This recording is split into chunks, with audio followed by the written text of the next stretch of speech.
Good morning. Another beautiful day in God's kingdom. So let's continue with the scripture that we were looking at previously. And we're in the book of 1 Kings and we're in chapter 3. And we're going to, just for a quick background. So these two women had come before King Solomon. Two of them had had babies. One baby was dead, the other was living. And now they came before the king. So let's read what it says. 1 Kings chapter 3, reading from verse 23. And the king, King Solomon, said, the one says, this is my son who lives, and your son is the dead one. And the other says, no, but your son is the dead one, and my son is the living one. What was the king going to do? So the king said, bring me a sword. And so they brought his sword before the king. And the king said, divide the living child in two and give half to one and half to the other. Then the woman whose son was living spoke to the king, for she yearned with compassion for her son. And she said, oh, my lord, give her the living child, and by no means kill him. But the other said, mm-mm, let him neither be mine nor yours, but divide him. And the king answered and said, give the first woman the living child, and by no means kill him. She is his mother. And all Israel heard of the judgment which the king had rendered, and they feared the king, for they saw that the wisdom of God was in him to administer justice. Oh my, as I read this scripture, for me, I don't know, I just kind of feel a chill about it.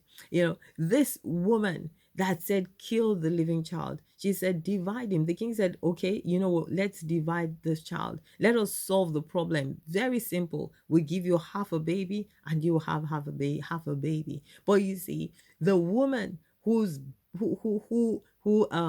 was even hurting, was grieving the death of her child. She was grieving, she was bitter, she was embittered at this point, and she was saying, hey, you know what, since I can't have my child alive, since my child is dead, you know what, kill the living child. Let neither one of us have a living child. But the woman whose baby it was that was living, she could not bear the thought of her child being killed. And she said, no, instead of me to see that child dead, instead of me to see that situation crumble, instead of me to see that home destroyed, you know what?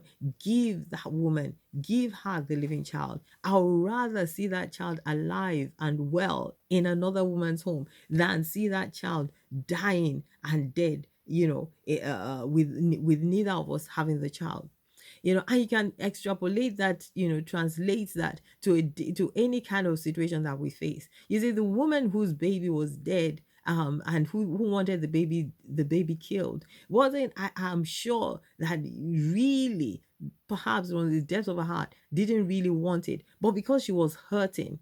Somebody said hurting people hurt people. And what does that mean? When you're hurting, when you're in pain, when you're in grief, if you don't know how to manage that grief, if you don't know how to manage that pain, you have a way of pouring out that pain on others, on pouring out your grief on other people and affecting other people's lives, maybe even taking decisions that could destroy other people's happiness, destroy other people's joy because you are grieving.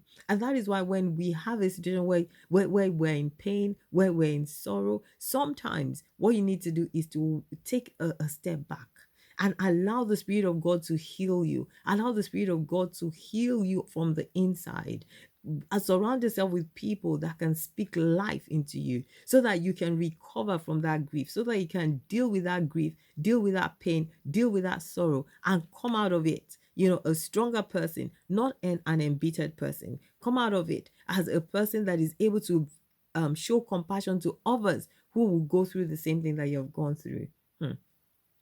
We'll come back to this afterwards, but I want to encourage you today that we do not become like this woman that had become embittered because of what had happened to her, and she was spilling it out on everything and everyone around her. May the Lord help us to live lives that are productive and lives that show compassion and peace to others. God bless you.